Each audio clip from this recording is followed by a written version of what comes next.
നമ്മുടെ തെറ്റായ പ്രവർത്തികളിലൂടെ, ജീവിത രീതികളിലൂടെ നാം ആരെയാണ് കൂടുതൽ വേദനിപ്പിക്കുന്നതെന്ന് ചോദിച്ചാൽ നമ്മെ ആത്മാർത്ഥമായി സ്നേഹിക്കുന്നവരെ തന്നെയാണ്. നമ്മുടെ തെറ്റായ ജീവിത രീതികൾ നമ്മെ ആത്മാർത്ഥമായി സ്നേഹിക്കുന്നവരെ മുറിപ്പെടുത്തുന്നു എന്നറിഞ്ഞിട്ടും എന്തുകൊണ്ട് നാം ആ ജീവിത രീതിയിൽ ഒരു മാറ്റം വരുത്തുന്നില്ല എന്ന് ചോദിച്ചാൽ, നമ്മെ ആത്മാർത്ഥമായി സ്നേഹിക്കുന്നവർ ഞാൻ എന്ത് ചെയ്താലും എന്നോടുകൂടി ഉണ്ടായിരിക്കുമെന്നുള്ളൊരു ചിന്തയും, ഞാൻ എന്ത് പാപം ചെയ്താലും എന്നോട് ക്ഷമിക്കുമെന്നുള്ളൊരു ബോധാരണയുമാണ് ഇപ്രകാരം ജീവിക്കുവാൻ സാധാരണയായി നമ്മെ പ്രേരിപ്പിക്കുവാറുള്ളത്. യേശുവിൽ പ്രിയ സഹോദരരെ, ഇപ്രകാരം ചിന്തിക്കുന്ന ജീവിക്കുന്ന നമുക്ക് ഒരു മുന്നറിയിപ്പാണ് ഇന്നത്തെ സുവിശേഷത്തിലൂടെ യേശുനാഥൻ നൽകുന്നത്. യേശുനാഥൻ പറയുന്നു, വിശ്വാസമില്ലാത്തതും വഴിപിഴച്ചതുമായ തലമുറയെ, എത്ര നാൾ ഞാൻ നിങ്ങളോടുകൂടി ഉണ്ടായിരിക്കും, എത്ര നാൾ ഞാൻ നിങ്ങളോട് ക്ഷമിച്ചിരിക്കും. ചെറമിയ പ്രവാചകന്റെ പുസ്തകം 31:3 ദൈവം പറയുന്നു, എനിക്ക് നിന്നോടുള്ള സ്നേഹം അനന്തമാണ്. റോമാക്കാർക്കെതിരെ ലേഖനം 5:8 നാം വായിക്കുന്നു, നാം പാപികളായിരിക്കെ ക്രിസ്തു നമുക്ക് വേണ്ടി മരിച്ചു. ക്രിസ്തു നമ്മെ ഒരുപാട് സ്നേഹിക്കുന്നുവെന്ന് കരുതി നാം ഇപ്രകാരം ജീവിച്ചാലും ദൈവം നമ്മോടുകൂടി ഉണ്ടായിരിക്കുമോ?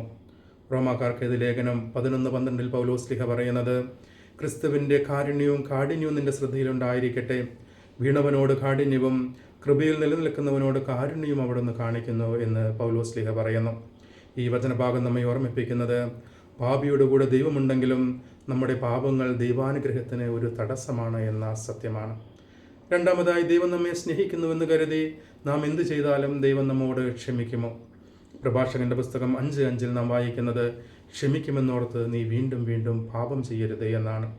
ബെത്സദായിൽ വെച്ച് ദൈവം ക്രിസ്തു സുഖപ്പെടുത്തിയ തളർവാദ രോഗിയോട് യോഹന്നാന്റെ സുവിശേഷം 5:14 ക്രിസ്തു പറയുന്നത്, കൂടുതൽ മോശമായത് സംഭവിക്കാതിരിക്കാൻ ഇനിമേൽ പാപം ചെയ്യരുത് എന്നാണ്. പിടിക്കപ്പെട്ട വ്യഭിചാരിണിയോട് യോഹന്നാന്റെ സുവിശേഷം 8:11 യേശുനാഥൻ പറയുന്നത്, ഞാൻ നിന്നെ വിധിക്കുന്നില്ല, ഇനിമേൽ പാപം ചെയ്യരുത്. യേശുക്രിസ്തുവിൻ്റെ രണ്ടാം വരവിനെക്കുറിച്ച് തർക്കങ്ങളുണ്ടാകുമ്പോൾ പത്രോസ്ലിഹ തൻ്റെ 2 ലേഖനം 3:9 രേഖപ്പെടുത്തിയിരിക്കുന്ന പ്രകാരമാണ്, ക്രിസ്തു തൻ്റെ വാഗ്ദാനങ്ങൾ പാലിക്കുന്നതിൽ കാലതാമസം വരുത്തുന്നില്ല, എന്നാൽ നാം ആരും നശിച്ചു പോകാതെ അനുദപിക്കണമെന്ന് അവിടുന്ന് ആഗ്രഹിക്കുന്നത് കൊണ്ട് അവിടുന്ന് ദീർഘക്ഷമ കാണിക്കുന്നുവെന്നേ ഉള്ളൂ. ഈ വചനഭാഗങ്ങളിൽ നമ്മെ ഓർമ്മിപ്പിക്കുന്നത്, ദൈവം നമ്മെ സ്നേഹിക്കുന്നുവെന്ന് കരുതി നാം എന്ത് ചെയ്താലും ദൈവം ക്ഷമിക്കുമെന്നല്ല, മറിച്ച് നാം ദൈവം നമ്മെ സ്നേഹിക്കുന്നുവെന്ന് കരുതി നമ്മുടെ പാപങ്ങൾ ദൈവസ്നേഹത്തിൻ്റെ ലംഘനമാണ് എന്നൊരു ബോധ്യത്തിൽ നിന്നും ആത്മാർത്ഥമായി നമ്മുടെ പാപങ്ങൾ ഉപേക്ഷിക്കുകയും അനുദപിക്കുകയും ചെയ്യുമ്പോഴാണ് ദൈവം നമ്മെ ക്ഷമിക്കുകയും സ്നേഹിക്കുകയും ചെയ്യുന്നു എന്നൊരു ബോധ്യമാണ് നമുക്കുണ്ടാകേണ്ടത്. സാധാരണയായി പാപങ്ങളിൽ ജീവിക്കുവാനും പാപങ്ങൾ ഉപേക്ഷിക്കാതെ പാപങ്ങൾ തുടരുവാനും നാം നമ്മോട് തന്നെ പറയുന്നൊരു ന്യായീകരണമാണ്, എന്നെ സ്നേഹിക്കുന്ന ദൈവം എന്നോടെല്ലാം ക്ഷമിക്കുമെന്നുള്ളത്. ഈ ഒരു ധാരണയാണ് ഇന്നത്തെ സുവിശേഷത്തിൻ്റെ വെളിച്ചത്തിൽ നാം തിരുത്തേണ്ടത്. കാരണം ക്രിസ്തുവിൻ്റെ രണ്ടാം വരവിൽ ക്രിസ്തു വരുന്നത് നമുക്ക് വേണ്ടി നമ്മുടെ പാപങ്ങൾക്ക് വേണ്ടി കൊല്ലപ്പെടുവാനുള്ളൊരു കുഞ്ഞാടായിട്ടല്ല, മറിച്ച് നമ്മുടെ പാപങ്ങളെ അനുസരിച്ച് നമ്മെ വിധിക്കുവാനുള്ള ഒരു രാജാവായിട്ടാണ് ദൈവം വരുന്നത്.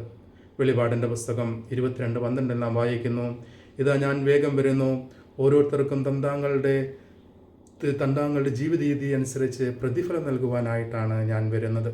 ഈ ഒരു ബോധ്യം എപ്പോഴും നമ്മോട് കൂടെ ഉണ്ടായിരിക്കട്ടെ. ഇന്നത്തെ സുവിശേഷത്തിൻ്റെ വെളിച്ചത്തിൽ നാം മനസ്സിലാക്കേണ്ടത്, ക്രിസ്തു നമ്മെ സ്നേഹിക്കുന്നുവെന്ന് കരുതി നമ്മുടെ എല്ലാ പാപങ്ങളും ക്ഷമിക്കുമെന്നല്ല, മറിച്ച് നാം ആത്മാർത്ഥമായി മാനസാന്തരപ്പെടുമ്പോഴാണ് ദൈവം നമ്മോട് ക്ഷമിക്കുന്നത് എന്നും, ക്രിസ്തു നമ്മെ സ്നേഹിക്കുന്നുവെന്ന് കരുതി ക്രിസ്തു എപ്പോഴും നമ്മോട് കൂടി ഉണ്ടായിരിക്കണമെങ്കിൽ നാം നല്ല രീതിയിൽ ക്രിസ്തുവിനോട് ചേർന്നിരിക്കുമ്പോഴാണ് ക്രിസ്തുവിൻ്റെ അനുഗ്രഹവും ദൈവാനുഗ്രഹവും നമ്മുടെ ജീവിതത്തിലേക്ക് കടന്നു വരുന്നത് എന്നൊരു ബോധ്യവുമാണ്. ദൈവം നമ്മെ എല്ലാവരെയും സമൃദ്ധമായി അനുഗ്രഹിക്കട്ടെ. നാം എല്ലാ ദിവസവും ചെയ്യുന്നത് പോലെ ഒരധ്യായം വചനം വായിച്ചുകൊണ്ട് വേണം ഈ ശുശ്രൂഷയിൽ പങ്കെടുക്കുവാനായിട്ട്. എന്തുകൊണ്ട് നാം വചനം വായിക്കണമെന്ന് ചോദിച്ചാൽ, എന്തുകൊണ്ട് വചനത്തിന് പ്രാധാന്യം കൊടുക്കണമെന്ന് ചോദിച്ചാൽ, ജോഷിയുടെ പുസ്തകം 1:8 ദൈവം പറയുന്നത്, ന്യായപ്രമാണങ്ങൾ നിന്റെ അതിരത്തിലുണ്ടായിരിക്കുകയും നീ അവ പാലിക്കുകയും ചെയ്താൽ നീ അഭിവൃദ്ധി പ്രാപിക്കുകയും വിജയിക്കുകയും ചെയ്യുമെന്നാണ്. രണ്ടാമതായി, ജീവിത വിശുദ്ധിയിൽ ഒരു മാറ്റവും വരുത്താതെ നമ്മുടെ വാക്കിലും ചിന്തയിലും പ്രവൃത്തിയിലും എല്ലാം ജീവിത വിശുദ്ധി കാത്തു സൂക്ഷിക്കുക. ജീവിത വിശുദ്ധിക്ക് ദൈവം ഒരുപാട് പ്രാധാന്യം നൽകുന്നു എന്നൊരു ബോധ്യത്തോടുകൂടെ വിശുദ്ധിയിൽ വ്യാപരിച്ച് പരിശുദ്ധാത്മാവിനെ നമ്മുടെ ഹൃദയത്തിൽ സ്വീകരിക്കുന്നവരായി നമുക്ക് മാറുകയും ചെയ്യാം.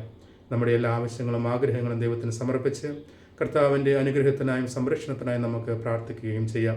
നമ്മുടെ എല്ലാ ആഗ്രഹങ്ങളും നിയോഗങ്ങളും പരിശുദ്ധ കന്യകാമറിയത്തോട് ചേർന്ന് പരിശുദ്ധ മറിയത്തോട് സമർപ്പിച്ചുകൊണ്ട് ഒരു രഹസ്യം കൊന്തു ചൊല്ലിക്കൊണ്ട് നമുക്ക് പ്രാർത്ഥിക്കുകയും ചെയ്യാം.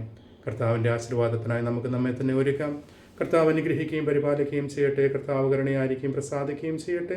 കർത്താവ് കരുണാപൂർവ്വം കടാക്ഷിച്ച് നിങ്ങൾക്ക് സമാധാനം നൽകട്ടെ. ഇപ്പോഴും എപ്പോഴും എന്നേക്കും ആമേൻ. ദൈവം നമ്മെ എല്ലാവരെയും സമൃദ്ധമായി അനുഗ്രഹിക്കട്ടെ.